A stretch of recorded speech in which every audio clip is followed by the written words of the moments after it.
नमस्कार, मैं रोहित कुमार और आप देख रहे हैं इंसाफ एक्सप्रेस।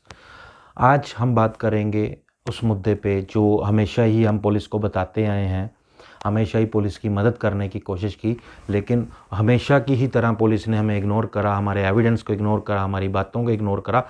तो आज वही हुआ जो हम सालों से कहते आ रहे थे। पिछले कई दिनों से हम दोबारा नए एसएसपी जो आए हैं, सतिंदर सिंह गिल, उनको भी हम इस बारे में बताते आए हैं, लेकिन अनफॉर्चुनेटली किसी ने हमारी बातों पे कान नहीं धरा। तो जो हुआ वो स्वाभाविक था। एक ऐसा इमिग्रेशन दफ्तर जिसके पास लाइसेंस था, पंजाब सरकार द्वारा जो लाइसेंस दिए गए थे, वो ऐसे ठग लोगों को दे दिए गए जो लगातार पुलिस के लूप होल्स और वीक पॉइंट्स को वो इस्तेमाल कर रहे हैं। आज हम पुलिस के लूप होल्स या वीक पॉइंट्स पे बात नहीं करेंगे, क्योंकि पुलिस को अपने तरीके से ही काम करना है। उसको सुननी है, किसी की सुनेगी, किसी के काम कोई आएगी तो आएगी, नहीं तो उनकी अपनी मर्ज़ी है, उसको अपनी मर्ज़ी से काम करने देते हैं। आज हम सिर्फ आपको एक अवेयरनेस वीडियो एक बना रहे हैं कि किस किस तरीके से ये जो लाइसेंस होल्डर कंपनीज़ हैं वो अपने कंसल्टेंसी लाइसेंस पर और आइल्स कोचिंग लाइसेंस पर किस तरीके से लोगों के साथ कनाडा के नाम पर ठगी कर रहे हैं। तो आज हम बिल्कुल भी पुलिस के उन वीक पॉइंट्स पे, उन लूप होल्स पे बात नहीं करेंगे, क्योंकि बार बार किसी की एक ही तरह की पुलिस के बारे में बात करने से थोड़ा उनकी भी छवि को फ़र्क पड़ता है। तो हमें उनकी छवि को ख़राब नहीं करना। अगर हम एक अच्छी सभ्य लाइफ जी रहे हैं तो ये पुलिस के ही कारण है। तो पुलिस के कुछ अपने कारण भी हो सकते हैं, कुछ निजी कारण भी हो सकते हैं, कुछ पॉलिटिकल कारण भी हो सकते हैं, या फिर उन इमिग्रेशंस के बहुत अच्छे रसूख भी हो सकते हैं कि जो आज ये इमिग्रेशन दफ्तर हमारे एविडेंस देने के बावजूद भी पकड़ में नहीं आ रहे, इनके खिलाफ किसी भी तरह की कार्रवाई नहीं हो रही। तो इसमें किसी ना किसी का पुलिस का कुछ हो सकता है कि परेशान है, पुलिस कहीं बिजी है, किसी और मैटर्स में चल रही है। तो लेकिन हमारे बार बार कहने के बावजूद भी हम बार बार पुलिस के आला अधिकारियों को बोलते रहे कि यहाँ पर लाइसेंस होल्डर इमिग्रेशन जो हैं, जिनको सरकार द्वारा, पंजाब सरकार द्वारा जो लाइसेंस दिए गए थे, जो लाइसेंस सिर्फ कंसल्टेंसी के लिए थे, उसके आधार पर उस लाइसेंस को आड़ बना के ये मासूम लोगों के साथ, बेरोज़गारों के साथ लगातार कनाडा वर्क परमिट के नाम पर ठगी कर रहे हैं। लेकिन वो पुलिस का अपना एक मैटर है। हमारा काम था उनको रिपोर्ट करना, उनको बताना, उनको एक इन्फॉर्मेशन देना। वो उन पे काम करे चाहे ना करे, लेकिन उसका खमियाजा जो है वो एक महिला को भुगतना पड़ गया। एक महिला जो एक डाउनटाउन ओवरसीज़ नाम का एक ऑफिस था, जिसका लाइसेंस नंबर था 357। वो लाइसेंस नंबर 3B2 में एक बलविंदर सिंह के नाम के डाउनटाउन ओवरसीज़ के मालिक को दिया गया था, जो लगातार जिसके बारे में, जिन दफ्तरों के बारे में हम पुलिस को आगाह कर रहे थे, उनको रिपोर्ट कर रहे थे, उनको बार बार बता रहे थे कि भाई, सर, मैम, यहाँ पर ये तरीके से कार्रवाइयाँ हो रही हैं, ऐसे ऐसे ठगियाँ हो रही हैं, लेकिन पुलिस ने हमारी बातों पे कान नहीं धरा। वो पुलिस का एक अपना पर्सनल मैटर हो सकता है, हमें उस पर बात नहीं करनी चाहिए, क्योंकि जितना उनके बारे में बात करेंगे तो किसी और वे में बात चली जाती है। तो उस बलविंदर सिंह ने कनाडा वर्क परमिट के नाम पर एक महिला और उसके कज़न से लाखों रुपया एंट लिया, और जब वो पैसे वापस नहीं कर रहा था तो उस लेडी ने, उस महिला ने एसएसपी साहब को, जो मोहाली के एसएसपी हैं सतिंदर सिंह, उनको एक कंप्लेन दिया, जिस पे तुरंत कार्रवाई करते हुए एफआईआर दर्ज हो गया। अब बात करने की ये है कि जब हम बार बार कह रहे हैं कि फ़लाँ ऑफिस जो है वो नकली तरीके से, एक ठग तरीके से, एक लुभावने सपने कनाडा के नाम पर बेच रहा है, तो हमारी बात पे पुलिस ने कभी कान नहीं धरा। तो एक तरह से ये एक कानून के ऊपर एक सवालिया निशान भी है कि वो शायद अपनी मर्ज़ी से काम करना चाहती है, किसी की बात में नहीं आना चाहती। इवन हमने एविडेंस भी दिया, लेकिन उसके बावजूद कोई कार्रवाई नहीं हुई। तो एक अच्छी बात है कि उन्होंने कार्रवाई नहीं करी। कम से कम एक महिला जो थी वो उस भेंट चढ़ गई उस चीज़ के। तो अब कम से कम आंखें तो खुली होंगी, लेकिन हमेशा की तरह ये आंखें खुलेंगी फिर बंद हो जाएंगी। इसमें कोई बड़ी बात नहीं है, सालों से ये सब चलता आ रहा है। तो अब हम सिर्फ बात करते हैं कि ये लोग किस किस तरीके से लाइसेंस लेकर, नकली लोगों को छोड़ दीजिए, जो ऑलरेडी लाइसेंस लिए बैठे हैं, उनकी बात आज हम सिर्फ करेंगे। इनका सबसे पहला तरीका क्या है? मान लीजिए इनके ऑफिस का नाम है ए, जो रजिस्टर्ड है डीसी ऑफिस में, एसएसपी की मोहाली पुलिस की वेबसाइट पे ए नाम का एक ऑफिस है, वो जो रजिस्टर्ड है। अब ए को कुछ करना है, बड़ा करना है, वो सोच रहा है मेरे पास अब लाइसेंस तो आ ही चुका है, तो क्यों ना इस लाइसेंस को इस्तेमाल किया जाए। तो वो फेसबुक, इंस्टाग्राम और कई सोशल साइट्स पर बी नाम से एक आईडी बनाता है, वहाँ पर अपना वो नंबर देता है, उसके बाद उसको प्रमोट कर देता है, उस साइट को प्रमोट करता है ताकि वो ज़्यादा से ज़्यादा लोगों तक पहुंच सके।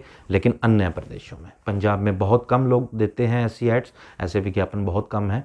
ज़्यादातर ये विज्ञापन जो हैं तमिलनाडु, केरला, आंध्र प्रदेश, तेलंगाना, नेपाल तक ये विज्ञापन जो हैं ये जाते हैं।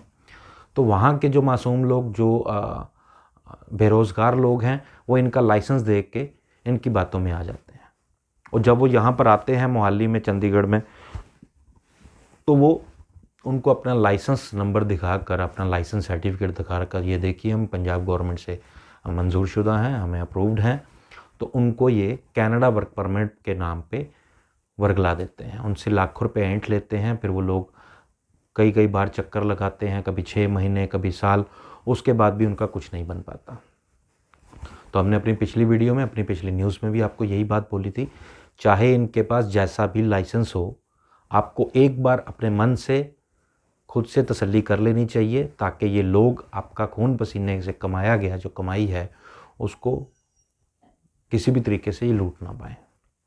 इनका दूसरा तरीका क्या है कि ये किन किन साइट्स पर जाके ये अपने जो विज्ञापन हैं, Canada, New Zealand, Australia, Kuwait, Singapore, पुर्तगाल, तो ये किन किन तरीक़ों से ये आपको वर्गला सकते हैं, आपको फांस सकते हैं। इसका सबसे आसान तरीका तो है फेसबुक, दूसरे नंबर पे आता है इंस्टाग्राम, तीसरे नंबर पे jobs.com, चौथे नंबर पे naukri.com। ये वो साइट्स हैं जहाँ पे बहुत सारे बेरोज़गार लोग जो हैं वो विदेश जाने के लिए या लोकल इंडिया में ही रहते हुए कोई नौकरी की तलाश में रहते हैं। उनमें से बहुत सारे पढ़े लिखे लोग होते हैं, बहुत सारे अनपढ़ लोग होते हैं। तो ये उन लोगों को जाके टारगेट करते हैं, उनको मेल्स डाली जाती हैं, उनके नंबर्स कलेक्ट किए जाते हैं। फिर अपने एक स्टाफ के द्वारा, जो लड़कियां एक स्टाफ में बनाई होती हैं कॉल सेंटर टाइप, उनसे कॉलिंग करवाई जाती है। फिर उनको ये कनाडा, ऑस्ट्रेलिया, न्यूजीलैंड का एक छोटा सा सपना बना के, लुभावना सपना बना के उनको बेच दिया जाता है। अब वो बेचा कैसे जाता है, कुछ लोग 5 से 7 हज़ार, 10 हज़ार रुपया जो है वो रजिस्ट्रेशन के नाम पे ले लेते हैं, फ़ाइल खर्चे के नाम पे। आप एक बार आओगे, उसके बाद आप वापस चले जाओगे, वो 10 हज़ार रुपये जमा करवा लेंगे, आपसे एक एग्रीमेंट लेटर बनवा लेंगे कि जी आप जो अपना ये पेमेंट दे रहे हैं, ये पेमेंट एक ही बार है, उसके बाद आपको कोई पेमेंट नहीं दे सकते, आप दोगे तो ये फ़ाइल खर्चा रहता है। आप वापस चले जाते हो, फिर कुछ दिन के बाद आपको कॉल की जाती है, कुछ ही लोगों के द्वारा, कुछ ही दफ्तर ऐसा करते हैं, सब दफ्तर एक जैसे नहीं हैं, वो इनसे बड़े लेवल पे, थोड़ा बड़े लेवल का ठगी करने की कोशिश करते हैं। ये छोटे लेवल की बात कर रहा हूँ मैं। वो छोटे लेवल के जो ठगी करने वाले लोग हैं, वो आपको कुछ दिन के बाद फिर एक कॉल करते हैं कि सर आपका ऑफ़र लेटर आ गया या आपका LMIA लेटर आ गया है, वो आप प्लीज़ आके ले लीजिए। और वो जब इच्छुक जो होता है, विदेश जाने का इच्छुक जो है, वो जब इनके ऑफिस में दोबारा आता है तो उसे 10 से 20 या 30 या 40 हज़ार रुपये तक, मैक्सिमम 50 से 60 हज़ार रुपये उससे फिर ले लिया जाता है। बाकी पेमेंट उसको बोल दी जाती है कि जब आप कनाडा जाओगे, वहाँ पर आपको नौकरी मिलेगी, तो तब वहाँ पे जाके आप जमा करवाओगे, थोड़ा थोड़ा करके अपनी सैलरी में से कटवा लोगे। अब वो बंदा सोचता है, इच्छुक बंदा पहले ही बेरोज़गार होता है, वो सोचता है चलो यार लाइसेंस होल्डर ऑफिस है, ये पंजाब सरकार द्वारा दिया गया लाइसेंस है, बहुत वेरिफिकेशंस हुई होंगी, बहुत सारे डॉक्यूमेंट्स लिए गए होंगे, उसके बाद ये लाइसेंस इसको मिला होगा। तो इसमें कोई दोहराए भी नहीं है कि ये सच्चाई है, लेकिन इसमें भी बहुत सारे लूप होल्स हैं, बहुत सारे वीक पॉइंट्स हैं, तो उस पर कभी बात करते हैं। तो ये जब आपसे दोबारा ऑफ़र लेटर के नाम पर पैसे ले लेते हैं, जब आप अपने घर वापस चले जाते हैं, फिर 1 महीना, 2 महीना, 3 महीने उसके बाद ये आपका फ़ोन उठाना बंद कर देते हैं। आप क्या कर लोगे? केरला, तमिलनाडु, गुजरात, उत्तर प्रदेश, राजस्थान, हिमाचल प्रदेश, कहाँ से आओगे आप? अगर आ भी जाओगे तो यू हैवंट एनी प्रूफ कि आपने कोई इनको पैसा भी दिया कि नहीं। इनमें से कुछ लोग तो आपको रिसिप्ट ही नहीं देते आपके पैसों की। हाँ, एक एग्रीमेंट ज़रूर बनवा लेते हैं जिस पे लिखवा लिया जाता है कि अगर आप अपनी मर्ज़ी से अपना फ़ाइल जो है वो वापस लेते हो, आप वीज़ा हमसे नहीं करवाना चाहते, तो आपकी जो पेमेंट है वो आपको वापस नहीं मिलेगी। तो वो लोग, कुछ लोग तो डरते ही नहीं आते कि छोड़ो परे यार, कौन जाएगा वहाँ पे, हमारा फ़ोन तो उठा नहीं रहे, पता नहीं क्या बात हो गई है। तो इन सब चीज़ों का फ़ायदा कुछ कोरोना काल में इन लोगों ने, इन मृत ज़मीर और बेशर्म लोगों ने इतना उठाया कि कोरोना का बहाना बना के कि हमारा ऑफिस बंद है, आप हमारे अकाउंट्स में पेमेंट करवा सकते हो, या आपने जो अभी तक हमें पेमेंट दे दी हुई है वो पेमेंट जो है अभी एम्बेसी में ही है, जब कभी आपका वीज़ा आएगा आपको बता दिया जाएगा। ऐसा ही कुछ डाउनटाउन जो ओवरसीज़ ऑफिस था 3B2 में, जिस पे अभी केस दर्ज हुआ है, FIR दर्ज हुआ है, उन्होंने भी यही बोला कि आपको कनाडा वर्क परमिट दे दिया जाएगा। क्या उनके पास वर्क परमिट का लाइसेंस था? क्या उनके पास man power ministry of external affairs का लाइसेंस था? ये कभी भी पुलिस चेक करने की जहमत नहीं करती। बस पुलिस को AC कमरों या हीटर कमरों में बैठ के अपना काम करना है। अगर कोई आप जैसा मेरे जैसा इनको इन्फॉर्मेशन दे भी देता है तो इनके एक कान में घुसती है और दूसरे से तुरंत बाहर निकल जाती है। जितना मर्जी आप इन लोगों को, इन पुलिस जो आला अधिकारी हों या छोटे अधिकारी हों, I don't care, I don't mind कि ये क्या सोचते हैं हमारे बारे में। एक पत्रकार होने के नाते मेरा फ़र्ज़ है आपको वो सब चीज़ें बताना। ये उन पे कार्रवाई करें या ना कार्रवाई करें, हम इनको, ये हमारे लिए जवाबदेह नहीं है। ये इनको अपना काम करने का है तो ये अपना काम करेंगे। हमारा काम सिर्फ आपको अवेयर करने का है और वो काम सिर्फ ये है। दूसरी बात, ये तो हो गया ऑफ़र लेटर का बात। अब ये लोग, जैसे इस महिला के साथ डाउनटाउन ओवरसीज़ में हुआ कि एक नंबर यूज़ किया गया +1, मतलब अमेरिका या कनाडा का कोड लगा के एक नंबर यूज़ किया गया। ये अपनी पिछली कई वीडियोस में हम बता चुके हैं, पुलिस को रिटर्न में शिकायतों में दे चुके हैं कि ये नंबर एंड्रॉयड ऐप्स में, कई तरह की एक एंड्रॉयड ऐप्स आती हैं जिसमें किसी भी देश का नंबर जो है वो क्रिएट किया जा सकता है, जो व्हाट्सएप द्वारा भी चल सकता है और अपनी ऐप्स पे भी वो चल सकता है। जो सेल्फ मेड ऐप्स होती हैं एंड्रॉयड पर, कुछ पैसे लगते हैं, कुछ वो ऐप पैसे लेती है, तो वो America, Australia, New Zealand, Canada, Kuwait, कहीं का भी वो नंबर बना के क्रिएट करके यूज़ किया जा सकता है। और जब कोई विदेश जाने का इच्छुक व्यक्ति इनके ऑफिस में आता है तो उनको ये बोल दिया जाता है कि अगर आप कनाडा जाना चाहते हैं तो कनाडा की एम्बेसी से, या कनाडा का जो लॉयर है हमारा, जो इमिग्रेशन लॉयर हमारा कनाडा में हमने हायर किया है, वो आपको कॉल करेगा। लेकिन ऐसा कुछ नहीं होता, कोई लॉयर वॉयर नहीं होता इनके पास। ये अपने उसी एंड्रॉयड ऐप के नंबर से आपको एक कॉल करते हैं और एक घटिया सी इंग्लिश बोलने की, एक टुच्ची इंग्लिश बोलने की कोशिश करते हुए या हिंदी में बोलते हुए ये कहा जाता है कि हम बेसिकली इंडिया से ही हैं और यहाँ पे हम इस ऑफिस के थ्रू एक लॉयर अपॉइंट किए गए हैं आपकी नौकरी के लिए। और विदेश जाने का इच्छुक इस खुशी में उनसे इंग्लिश में या टूटी फूटी हिंदी में उनसे बात करता है या टूटी फूटी इंग्लिश में उनसे बात करता है कि शायद ये जो इंसान मेरे से बात कर रहा है वो इंसान मेरे ज़िंदगी के भविष्य को सुधार सकता है, मेरा एक उज्जवल भविष्य इसकी वजह से सामने आ सकता है। लेकिन ये मृत ज़मीर लोग, ये बेशर्म और घटिया किस्म के लोग हमेशा आप लोगों को कई कई तरीक़ों से लूटने की कोशिश करते हैं और आप इनके बहकावे में आ भी जाते हैं।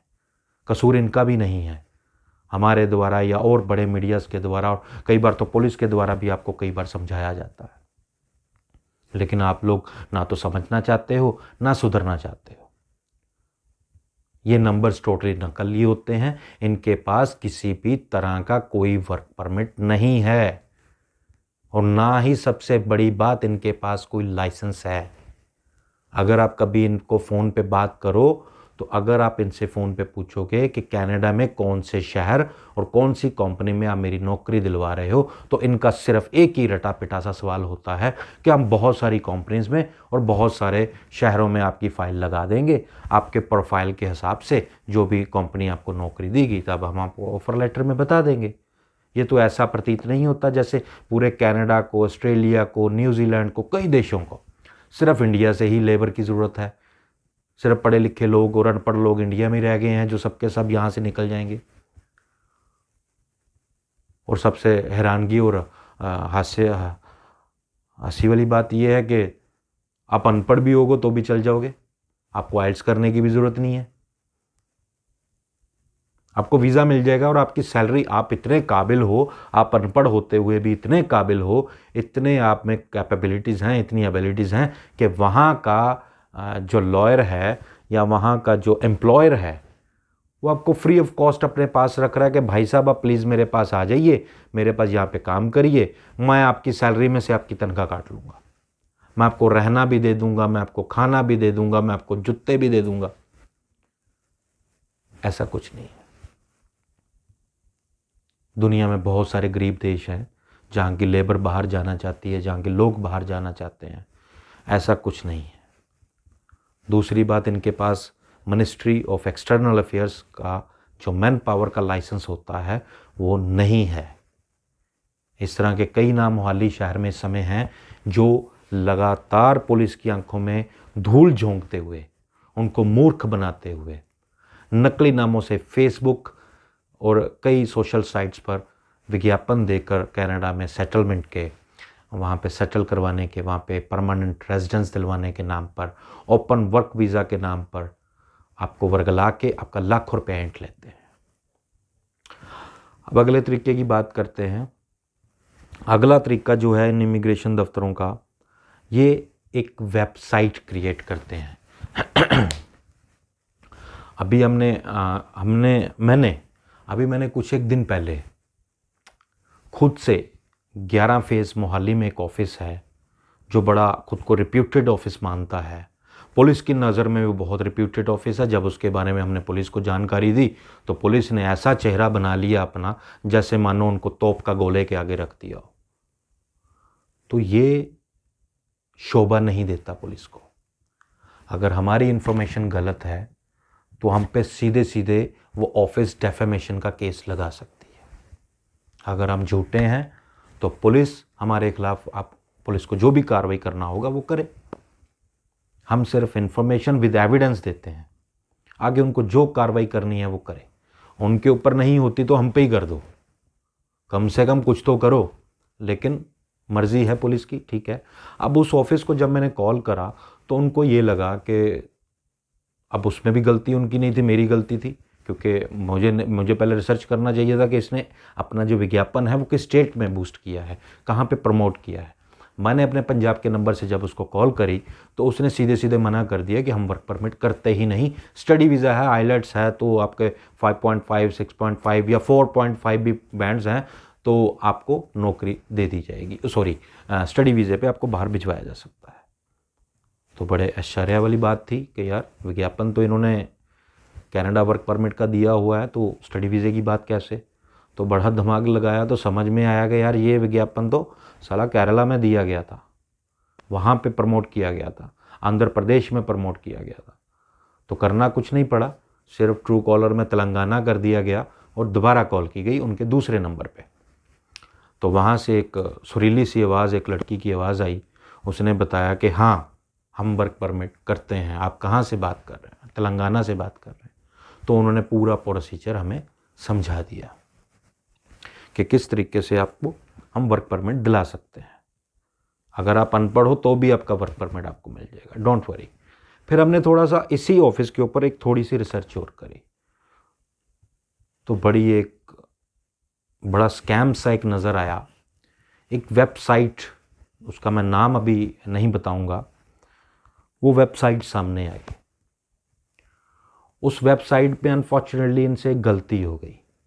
इन्होंने अपने आप को छुपाने की बहुत कोशिश करी उस वेबसाइट में कि वो हमसे रिलेट नहीं करती, लेकिन वो वेबसाइट सामने आ गई क्योंकि इनके जो नंबर फेसबुक पे डले हुए थे वो सेम नंबर ही उसी वेबसाइट में थे और सेम इनके ऑफिस का एड्रेस जो था, जो रजिस्टर्ड है पंजाब सरकार के पास एसएसपी मोहाली ऑफिस में, उनकी वेबसाइट पे मोहाली पुलिस की, वो एड्रेस उस वेबसाइट में दिया गया होता।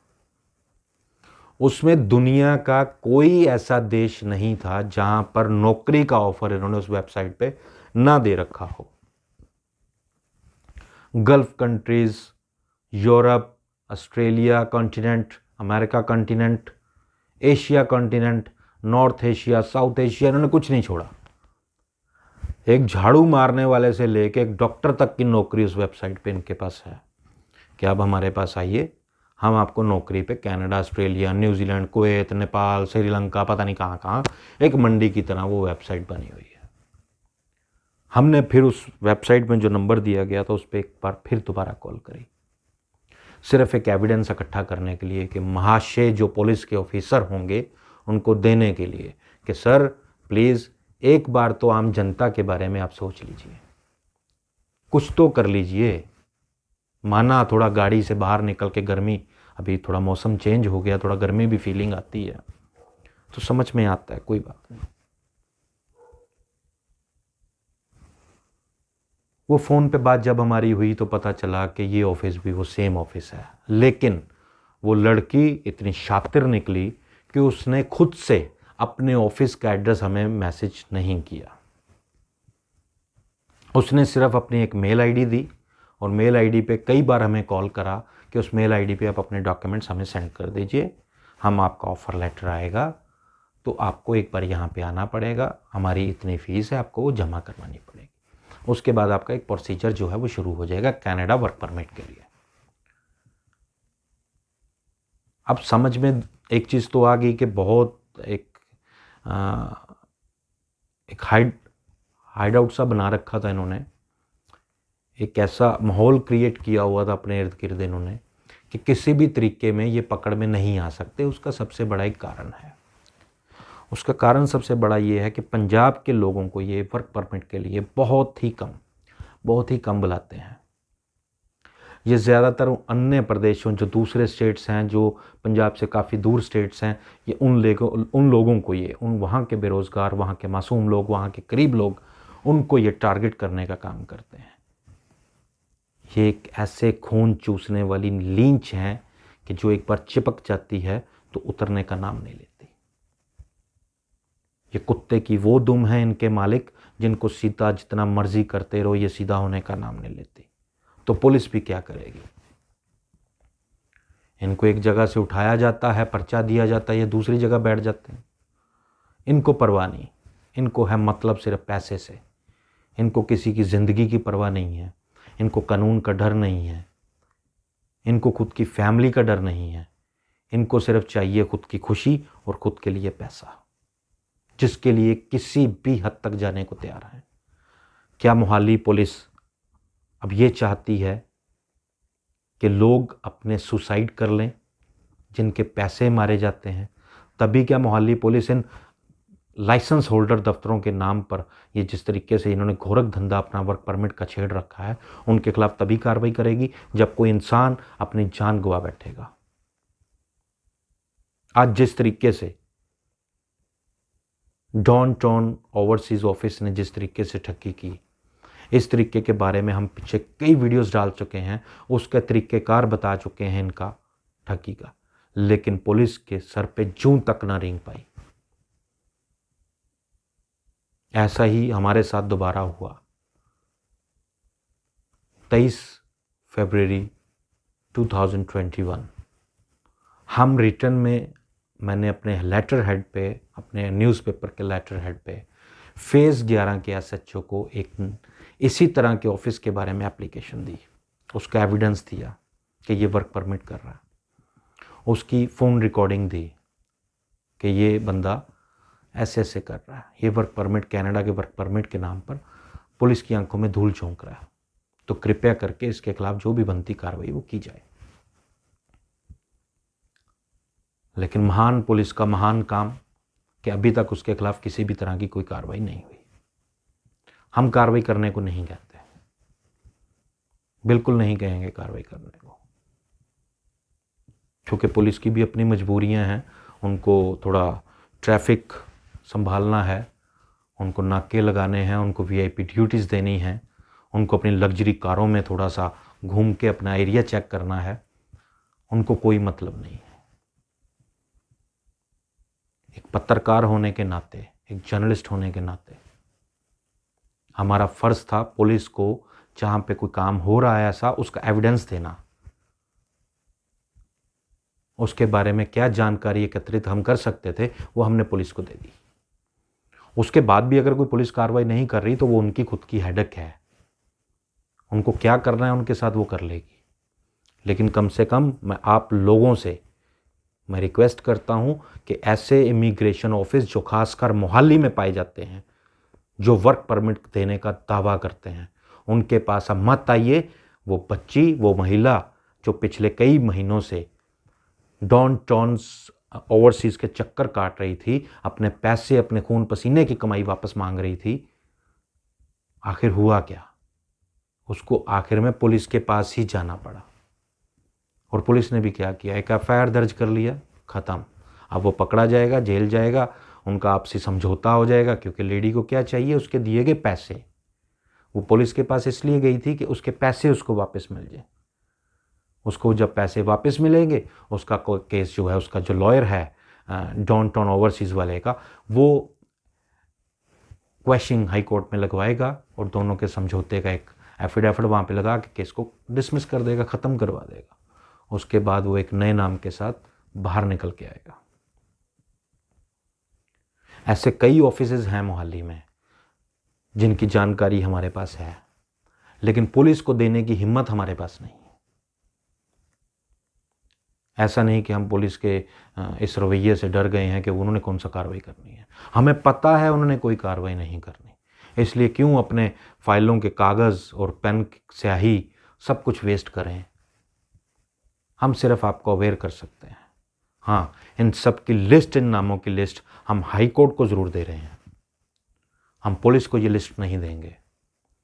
उसका सबसे बड़ा कारण मैंने आपको बता दिया कि आज 2 दिन हो गए हैं, उस दफ्तर के बारे में लिखित शिकायत में भी कोई कार्रवाई नहीं हुई।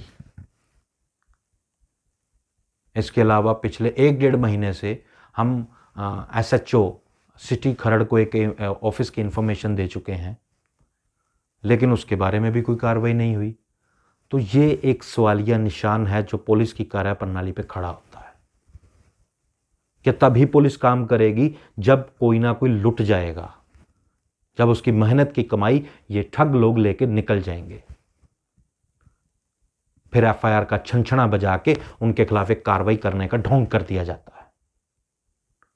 जब उससे पहले अगर कोई आके इनके बारे में इंफॉर्मेशन देता है, एविडेंस देता है, तो ये उसको किसी भी तरह से एंटरटेन नहीं करते, इनके पास टाइम नहीं होता।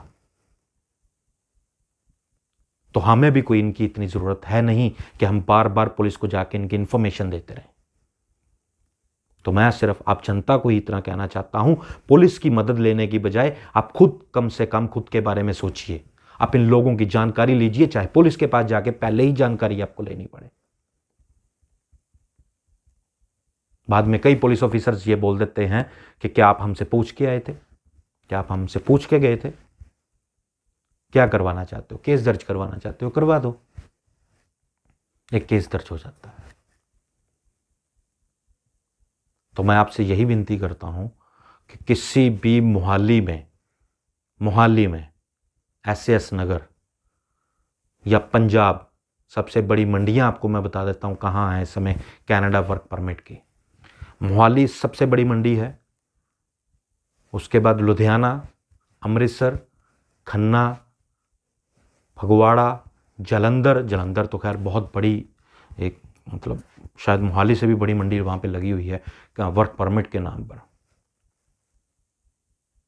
लेकिन अब समझ में ये नहीं आता कि पुलिस को ये नज़र नहीं आते या पुलिस इनको देखना ही नहीं चाहती।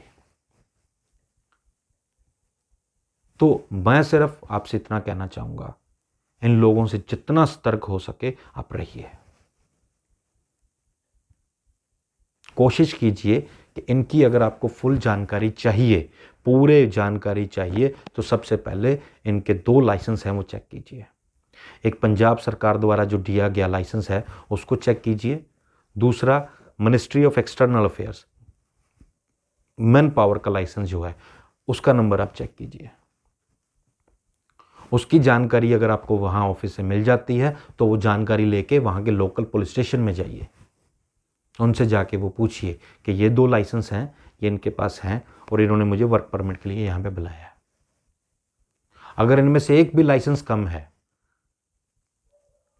मतलब अगर उनके पास पंजाब सरकार का लाइसेंस नहीं है तो दूसरा होने का तो कोई मतलब ही नहीं बनता। तो उसकी जानकारी तो तुरंत आप 100 नंबर या 112 नंबर जो इमरजेंसी पुलिस इमरजेंसी नंबर है उस पर कॉल कीजिए।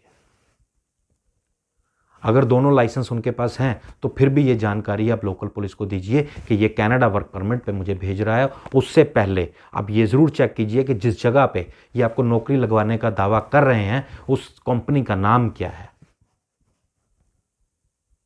उस कंपनी की जगह क्या है, उसका सिटी क्या है, उसका हेडक्वार्टर कहाँ है। सिर्फ उनके एक लुभावने सपने में मत आ जाइए कि आपको 2 लाख का सैलरी मिलेगा, 2500, 3000, 4000 डॉलर पर मंथ मिलेंगे, उसमें से $200-300 आपका पर मंथ कट जाएगा। ऐसा कुछ नहीं होता। इनका लेटर चेक कीजिए। अगर कोई कंपनी इनको वहाँ से लेटर दे रही है रिक्रूटमेंट के लिए, हायरिंग के लिए, इनको लेबर चाहिए अगर वहाँ की किसी कनाडा की कंपनी को, तो इनके पास वो लेटर का होना ज़रूरी होता है। आप वो लेटर चेक कीजिए कि आपको कौन सी कंपनी ने लेटर दिया है। हायरिंग लेटर जिसको बोलते हैं, रिक्रूटमेंट लेटर, जो एम्प्लॉय द्वारा दूसरे देशों में दिया जाता है। सॉरी, एम्प्लॉयर द्वारा दूसरे देशों में से जब लेबर चाहिए होती है वो दिया जाता है। इनका वो लाइसेंस चेक कीजिए जो मैन पावर लाइसेंस है।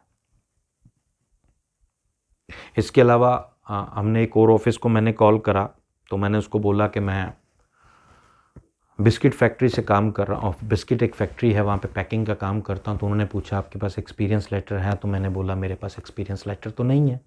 तो उन्होंने बोला कोई बात नहीं, नहीं है तो छोड़ो, हम वो आपको बनवा के दे देंगे 4-6 महीने का, 40,000 रुपये का बनेगा, लोगे?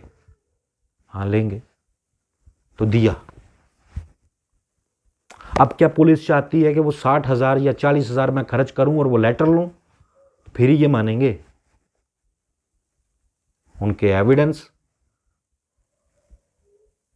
जो विज्ञापन उन्होंने दिए कनाडा वर्क परमिट के नाम पे, वो हमारे पास हैं, रिकॉर्डिंग्स हमारे पास हैं। लेकिन क्या अब हमें हिम्मत करनी चाहिए पुलिस को देने की, जबकि 2 बार हम एप्लीकेशन दे चुके हैं और कोई कार्रवाई उनके खिलाफ नहीं हुई। तो अब ये बेइज्जती, ये इंसल्ट हम नहीं दोबारा करवाएंगे। हम पुलिस को ये एप्लीकेशन नहीं देंगे और ना ही ऐसी कोई जानकारी पुलिस के साथ साझा करेंगे कि किस जगह पे क्या ठगी मारी जा रही है और क्या, कौन सा जो ऑफिस है वो क्या कर रहा है।